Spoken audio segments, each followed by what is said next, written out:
नमस्कार दोस्तों, आज का ये वीडियो बहुत ही इंपॉर्टेंट और जरूरी है आप सभी के लिए। आज के इस वीडियो का टॉपिक है टैक्स ऑडिट कब मैंडेटरी होती है। दोस्तों, आप सभी को पता है टैक्स ऑडिट की जो ड्यू डेट है वो है आपकी 30 सितंबर 2025। 30 सितंबर से पहले पहले अगर आप टैक्स ऑडिट के लिए लायबल हैं तो आपको टैक्स ऑडिट रिपोर्ट जो है वो फाइल करनी होती है इनकम टैक्स पोर्टल पर। अगर आप टैक्स ऑडिट रिपोर्ट 30 सितंबर तक नहीं फाइल करेंगे तो उस केस में आपको 1.5 लाख रुपए तक की पेनल्टी लग सकती है। ध्यान रखिएगा, इनकम टैक्स रिटर्न फाइल करना ऑडिट केस में, उसके लिए ड्यू डेट है 31 अक्टूबर, लेकिन टैक्स ऑडिट रिपोर्ट की ड्यू डेट जो है वो दी गई है 30 सितंबर 2025 है।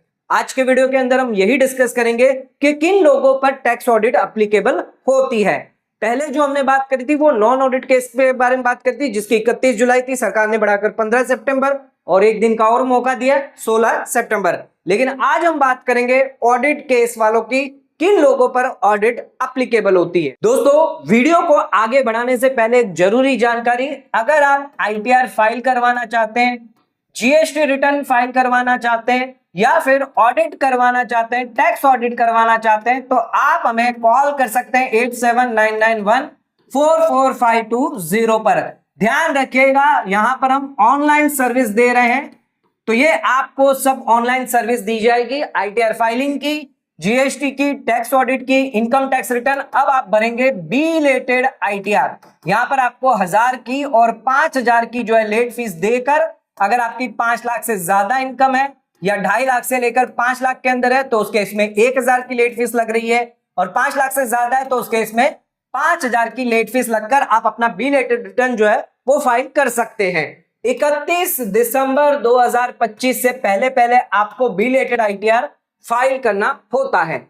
जीएसटी रिटर्न की बात करें तो जीएसटीआर 1 फाइल करवाना हो, जीएसटीआर 3 भी फाइल करवाना हो, या फिर जीएसटीआर आपका 9 होगा या 9C है, ये भी यहां पर आपको सर्विस जो है वो प्रोवाइड की जाएगी। आप हमें कॉल करके बात कर सकते हैं, टैक्स ऑडिट के लिए भी आप बात कर सकते हैं, तो कॉल करके इस नंबर पर या नीचे दिए गए नंबर पर बात करके हमसे सर्विस ले सकते हैं। दोस्तों, सबसे पहले बात करते हैं बिजनेस।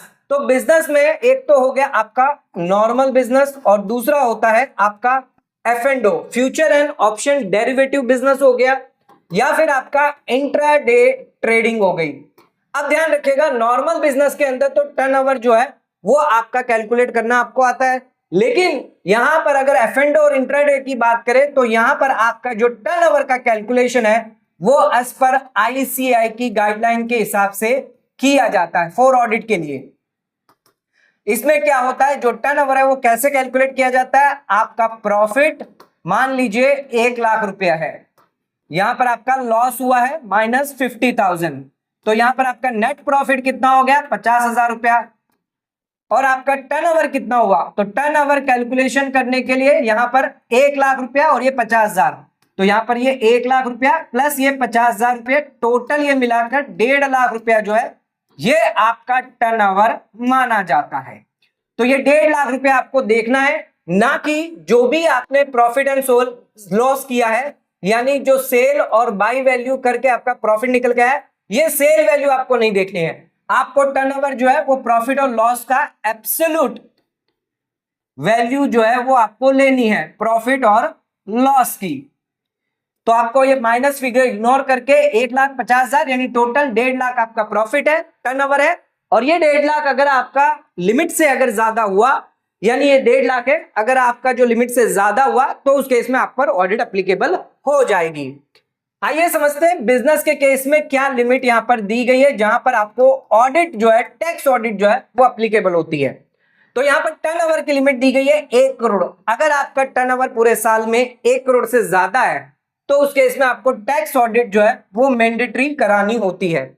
अगर आप टैक्स ऑडिट नहीं करवाते, बुक्स ऑफ अकाउंट मेंटेन नहीं करते, तो उस केस में आपको पेनल्टी 1.5 लाख रुपए की लग जाती है। अब यहां पर टैक्स ऑडिट के केस में यहां पर आपको एग्जम्पशन मिल जाता है 10 करोड़ की लिमिट का। ये 10 करोड़ की लिमिट का जो एग्जम्पशन है वो सभी को नहीं मिलता, कुछ केस के अंदर मिलता है। जैसे अगर आपकी टोटल रिसिप्ट और टोटल पेमेंट जो है वो डिजिटल मोड से होनी चाहिए 95% या उससे ज्यादा। यानी चाहे आपकी इसमें रिसिप्ट में आपकी सेल भी हो सकती है, जो पैसा जो है वो आपको मिल रहा है या जो खर्चा आप कर रहे हैं वो यहां पर 5% से ज्यादा कैश में आपको नहीं करना है।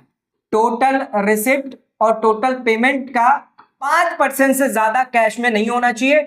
ये इसमें से 95% और मोर जो है वो आपका बैंक मोड से या यूपीआई से या चेक के थ्रू या अदर ऑनलाइन मोड से होना चाहिए, यानी डिजिटल मोड से होना चाहिए। 5% और उससे कम जो है वो आपका कैश होना चाहिए। तो उस केस में आपके लिए लिमिट रहेगी 10 करोड़ की। अगर आप ये 5% से ज्यादा कैश में ट्रांजैक्शन कर लेते हैं, रिसिप्ट या पेमेंट करते हैं, तो उस केस में आपके लिए फिर 1 करोड़ की लिमिट रहेगी। 10 करोड़ की लिमिट आप पर एप्लीकेबल नहीं होगी। तो ध्यान रखिएगा, 10 करोड़ की लिमिट किन पर एप्लीकेबल है? जो 95% या उससे ज्यादा बैंकिंग ट्रांजैक्शन में जो है वो रिसिप्ट या पेमेंट कर रहे हैं। इसके अलावा अगर आपका टर्नओवर 10 करोड़ से ज्यादा है तो उस केस में आपके लिए ऑडिट मैंडेटरी हो जाएगी।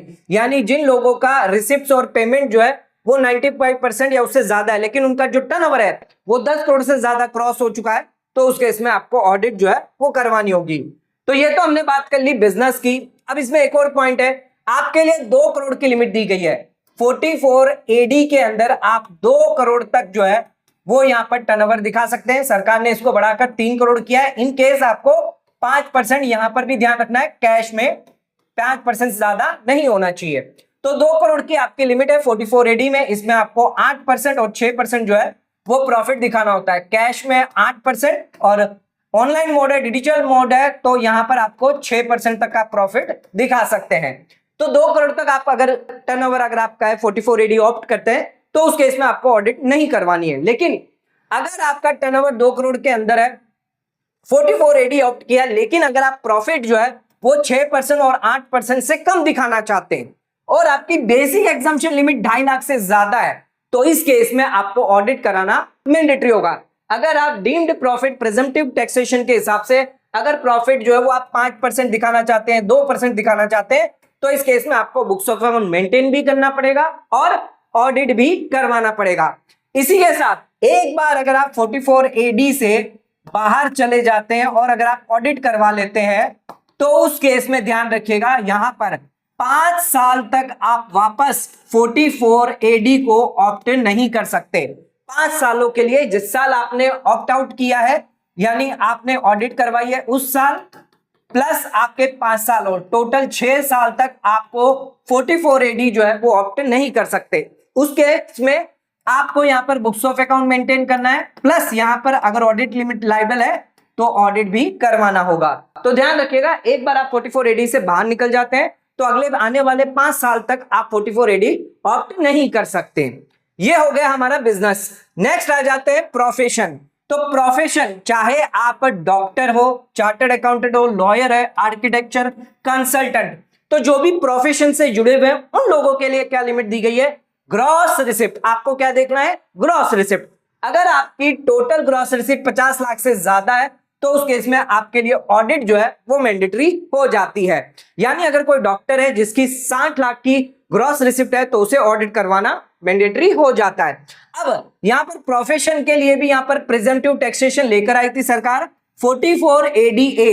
44 AD के अंदर अगर आपकी 50 लाख के अंदर इनकम है, 50% अगर आप डीम्ड प्रॉफिट दिखाते हैं तो उस केस में आपको ऑडिट नहीं करवाना। लेकिन अगर आप 50% से भी कम प्रॉफिट दिखाना चाहते हैं, आप कहते हैं मेरा तो 20% प्रॉफिट है, मेरा 30% प्रॉफिट है, तो सरकार कहती है अगर आप 50% से कम प्रॉफिट दिखाएंगे तो उस केस में आपकी बेसिक एग्जम्पशन लिमिट, ध्यान रखिएगा, 2.5 लाख से क्रॉस कर गई है तो आपको ऑडिट करवाना यहां पर मैंडेटरी हो जाता है। जैसे बिजनेस में हमने देखा था कि यहां पर आपका जो प्रॉफिट है 6 और 8% से कम दिखा रहे हैं, बेसिक एग्जम्पशन लिमिट 2.5 लाख से ज्यादा है तो आपको ऑडिट करवाना है।